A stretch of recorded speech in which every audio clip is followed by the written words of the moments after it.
What is up, everybody, and welcome back to the Mid-Level Media channel, your hub for everything physical media and entertainment. I am Ken, here today to review and talk about one of the latest releases from Arrow Video. I'm super excited to get into this one with you guys and talk about it. For one, because I think it's the first time I get to talk about and mention the name Pauly Shore on my channel. Yeah, guys, super excited to get into Phantom of the Mall, guys. But before we get into it, before we talk about this incredible release from Arrow Video, I have an unboxing on my channel. Go back to my new Arrow Video releases. I think I dropped it this past weekend or last weekend. And check out the full unboxing. I will be, showing off some more of the packaging of this throughout this video. But if you want the full unboxing, go back and check out that previous video. But before I get into it, guys, I want to ask that if you are not yet a subscriber of the Mid-Level Media channel, go ahead and hit that subscribe button for more great content. I do all kinds of stuff on this channel, mostly centered around the world of physical media, new 4K and Blu-ray reviews. I do the Physical Media Report where I run down all the latest and greatest in the world of physical media every single Monday. I do Blues Day out and about videos every single Tuesday, showing you all of the new releases. I do live streams with other collectors, just random live streams, all kinds of physical media content on this channel all the time. And I would definitely appreciate it if you hit that subscribe button. Also, be sure to like this video, guys, and comment down below if you have any thoughts on Phantom of the Mall.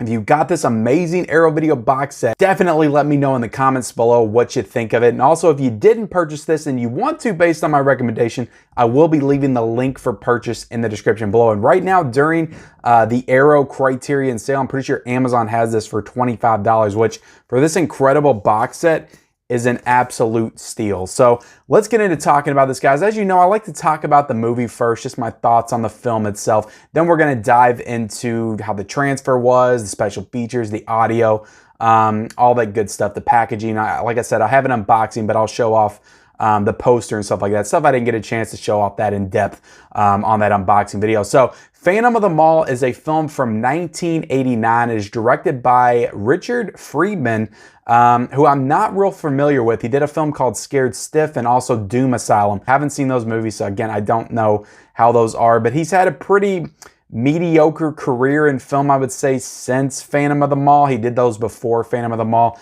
Kind of a lot of made-for-TV stuff, a little like straight-to-VOD, straight-to-video stuff. So nothing really like too notable in his career as far as directing. It's got Morgan Fairchild, like I said in my unboxing. I forgot her first name, but Morgan Fairchild, she's a pretty notable actress. It's also got, and I did not know this until I watched the movie. It was a complete shock to me, but I didn't know Pauly Shore was in this film. Yes, Pauly Shore from Encino Man, Son-in-Law, the Pauly Shore is in this film, and it kind of blew my mind. But we're going to talk about more about Pauly here in a second. But yeah, it's got Derek Rydell and Kari Whitman's the girl that plays the lead actress in this film, which she was also a former Playboy playmate before she did this movie. So I can probably give you a pretty good indication of her acting skills in this movie. Not to diminish the Playboy playmates. I'm sure there's been some fine actresses in that magazine, but yeah, she wasn't the greatest in this movie. But as far as like overall, guys, with this one, it is a very generic, cheesy 80s slasher film. Let's call it for what it is. I had fun with it. I enjoyed it. I liked the mall setting. I don't know. I just don't feel like enough movies are really set in the mall. So I always appreciate it when I see a good mall setting in a film or a TV show. I know Stranger Things did it with season 3, but I think of Gremlins 2. I think of Ferris Bueller's Day Off. I think of Fast Times at Ridgemont High, Mallrats. I just love a good 80s mall setting, and you just feel that in this movie, and it does a really good job with its set design and just making you feel like you're in the 80s, you're in the mall. It's got all those 80s feels and stuff, and I like that charm that it brings to it. But at the end of the day, like I said, it is a very just generic slasher movie. It just kind of takes you right into it, and you meet Eric. He kills somebody right off the bat, and he's just going around the mall, little vents and stuff like that all throughout the film, and just killing people, security guards, bullies, mall bullies, just whoever he can get his hands on. Sometimes it makes sense that he's killing them, and sometimes it makes absolutely no sense why he would kill the person. And sometimes he just lets a cobra go up a freaking toilet and bite somebody in the dick. That's the kind of stuff that happens in this movie. But yeah, like I said, it was really fun seeing Pauly Shore in this movie. Like I think this is one of his first movies. And he's gone on record. I mean, I learned this in the special features of saying that this is his the film that he had like the most fun making. I guess it makes sense, you know, he's early on in his career, but I actually thought Pauly Shore was pretty good in this movie. He's very goofy and very silly, but he's also kind of self-aware. He knows what kind of a movie that he's in, but he's not totally silly the whole time. You know, he has to bring some sort of dramatic weight to it. They're looking for the girl at the end of it. He's got the other girl with him. You know, they're kind of panicked. They're running around. They're searching for her desperately. He brings some gravitas, some emotional weight. He's doing a good job. I thought he was pretty good in this movie. And it's no doubt that, you know, people saw what he did in this and was like, hey, you know, let's make that kid a star. Even though he was already, you know, a stand-up comic, and he's the son of the woman that ran the Comedy Store. So he already had that in his blood anyway. I just thought that Pauly Shore brought a certain level of charm and charisma to this film that, quite frankly, none of the other actors and actresses did. Not even Morgan Fairchild, really. But yeah, it's got some cool kills in it. I'll give it credit for that. I like the kills in this movie. You got the escalator kill. You got this eye popping out when somebody gets electrocuted.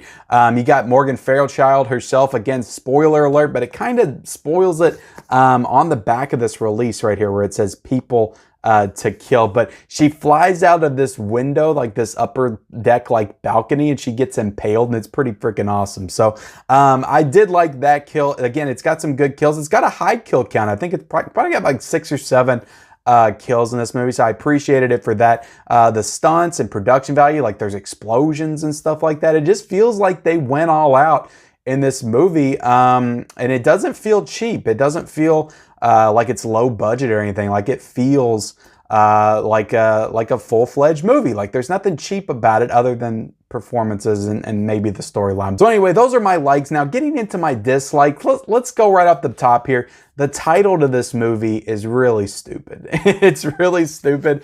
For one, it's stupid because it frames the title like it's a sequel. Because I actually thought that, and they talk about this in the special features too. Like they were kind of mad that they called it Eric's Revenge. They just wanted it to be the Phantom of the Mall. But yeah, the title is dumb. It's really dumb because it implies that there was a first Phantom of the Mall. Because I actually looked it up. I was like, was there a first Phantom of the Mall? Is this the sequel? This movie would have been better, and I agree with them completely, if you didn't know that Eric was actually the killer the whole way through. Like maybe this girl had a boyfriend, he died, whatever. And then you didn't know like who was killing people in the mall, and then you find out at the end that it is Eric that's killing everybody else. This movie, right off the top, like, you know, it's Eric that's killing people. And I mean, it even says it in the title. So right there, it's dumb. It gives away, it kind of takes away from what could have been a little bit more of a mystery element to the film, and which would have made it a little bit better, I think. But yeah, the title's dumb. You know, the dialogue and performances, again, I hate to bitch about dialogue and performances in a schlocky 80s slasher film, but you know what? I gotta have something to talk about here. It's bad. It's poorly written. It's cheap. It's generic feeling. Pauly Shore is the only one that feels like he's actually giving some kind of a performance, entertaining performance in this movie. I did like him in this film. The makeup on Eric is really bad. That scene at the end where they kind of show him with his makeup and stuff, it just looks like a rubber mask that he's wearing on his face. It just doesn't look like any work was really put into the makeup effects of this movie. Some of the kills, like, they were good. The scene where Morgan Fairchild gets impaled, like, that's a good sequence. The effect looks pretty good, the makeup effects. But they could have done way better on the burned effects work. I mean, you already had like 5 Nightmare on Elm Street films at this point that did the burning makeup a whole hell of a lot better. It looks like a rubber mask he's wearing. So it looks stupid. And he has this like weird like thing with his voice that it's like he's acting like the normal Eric, like her boyfriend, but he's talking so deep and raspy, and it sounds like he has some kind of a voice changer when he's talking. It's just completely ridiculous. So at the end of the day, guys, it's stupid, it's schlocky, it's cheesy, as I usually say with these movies, but I like this kind of stuff. So at the end of the day, I enjoy watching this movie. I'm not mad that I spent my time watching it or anything, but it's a 2.5 out of 5 at best for me. Not the best film, I would say, and not the best thing that Arrow Video's ever released, but this is a fantastic set. So let's get into some of the other aspects of it. So the transfer, it looks great. It's a 2K restoration of the original 35mm film elements. Looks fantastic, looks really sharp and clear. The colors are vibrant. It's not a 4K, but there's some sequences where I kind of felt like it was of that quality. So Arrow did a fantastic job with this transfer. Some of the night sequences, there's a lot of scenes that are kind of shot in like dark locations, like back in the vents and stuff when he's crawling around and things like that.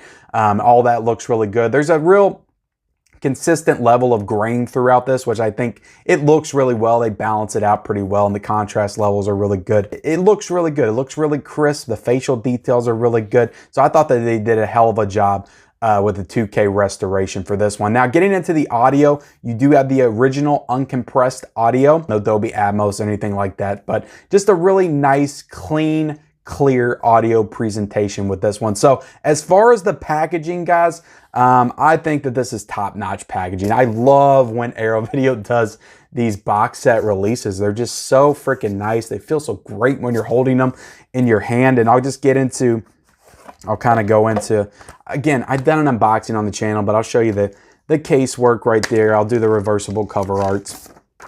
I'll do another rundown for you in case you don't want to have to go back and watch that unboxing if you didn't. So right there, guys, you got that original. That's not a great poster either at all with that one. And I'll go ahead and keep the artwork flipped. Now, what I wanted to show you guys was this this poster, because I don't feel like I got a chance to show a really good image of it when I did the unboxing. So I'll show you right here. I'll go back like this. You can see the poster. That's the artwork for the Arrow. Great artwork by Arrow. I think it looks fantastic. See everybody running out from the mall with the fire underneath.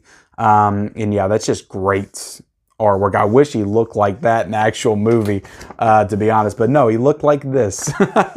So yeah, you have the original poster. Not a great original poster, but again, you know, look, this is a fun movie. I feel like I'm being a little hard on it, but it's fun. It's not great. It's fun though. But right there, you got him on the cover right there wearing the little mask. You got the mall. You got the little booklet, all that cool stuff. This is a cool release, guys. It's a really cool release by Arrow Video. I know a lot of people are really excited about this. You did get, now I did mention in my unboxing, I wasn't sure if it hadn't got a release since VHS. It did get a DVD release in 2006, but you have to get on eBay and spend like 75, 80 bucks to get this movie, even on DVD. So it's very hard to come by as far as home video presentation.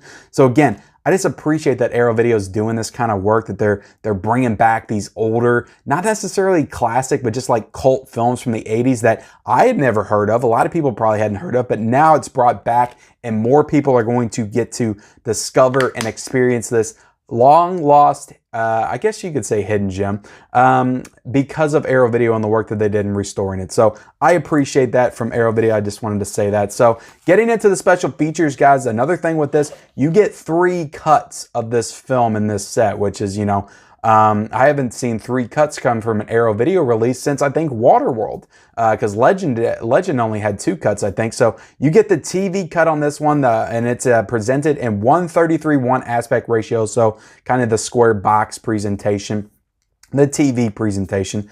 And that has like new footage, like they have a new opening to that presentation. So in that one, you get to see Eric and the girl's relationship before he burnt. And the fire in the house, so you get that kind of like flashback lead up to the events that happen, and then you get the movie starting. And in this cuts, like the new scenes that they add from the TV version are in standard definition, so when you're watching it, it will shift back and forth between that new Arrow remaster and the TV cut standard edition. So it's kind of a little jarring when you're watching it, because it goes from standard DVD quality to HD quality, just kind of back and forth throughout the film. But I don't think it's too many scenes that they added. So that one's actually like 1 minute less than the regular cut, the theatrical cut. So I'm pretty sure that I didn't watch the whole thing. I watched the opening of it just to see that extra scene. So they added that scene in, and then they took some other scenes out, I think, that was in the original theatrical cut. Probably some of the more gorier scenes that was the TV cut. So then you get the fan cut, which is presented in 1:85:1 aspect ratio. It adds in the TV stuff, and it also keeps in the stuff that was in the theatrical version. So it's 95 minutes long, so it keeps everything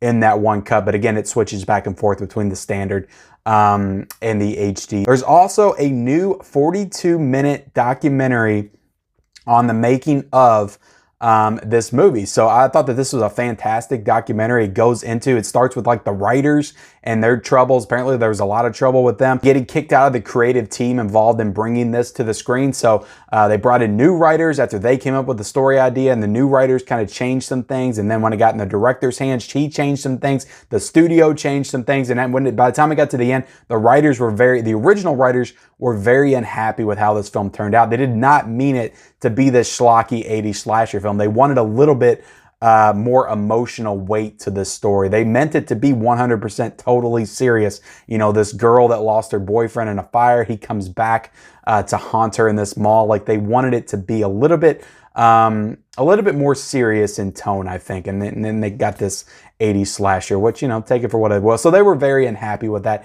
and they talk very candidly in this interview. That's about 42 minutes long, goes to the directors, and everybody talks about the movie and stuff like that, how it did, how it performed. And I thought that this was a great documentary. I watched the whole thing. And then you get a theme song, the theme song to this movie, which is a very interesting theme song. It's kind of like an 80s rock song that has some controversial material, which they address in this documentary as well. So you get this documentary with the band. They talk about, you know, making the theme song for the movie and all that stuff, and just their career after it. You also get 2 new commentaries with this release. You get a commentary with the director Richard Friedman, moderated by filmmaker Michael Felchner, and then you get a brand new audio commentary with disc producer Ewan Cant and film historian author Amanda Reyes. As well as the audio interviews with composer Stacey Wills and associate producer Robert J. Coster. So yeah, it's just all kinds of special features in this. New audio commentaries, new documentaries. This is just the full Arrow Video treatment. And I love when Arrow Video does something that's new to Arrow Video, because they do go the extra mile and they do these new special features and interviews and all that kind of stuff. The stuff that I don't really expect to see with the Hills Have Eyes release that came out, which I will be reviewing next. I just assume they're going to port over their pre-existing special features, but I could be wrong. We'll find out when I get into it. But I appreciate everybody watching this review, guys. At the end of the day, if you're a fan of these types of movies from the 80s, if you love 80s slashers and gore and all that good stuff, if you just love the mall setting, the 80s mall setting, you're gonna like this movie. It's not a masterpiece. Don't expect that. It's not one of the greatest horror movies ever made, but it's a ton of fun. I would recommend picking this up, especially at the $25 price point that it is right now during the month of November. So I appreciate you guys watching. Please like, comment down below your thoughts on this film. Subscribe to the channel if you haven't already. Turn on all bell notifications for future videos, and we'll see you next time.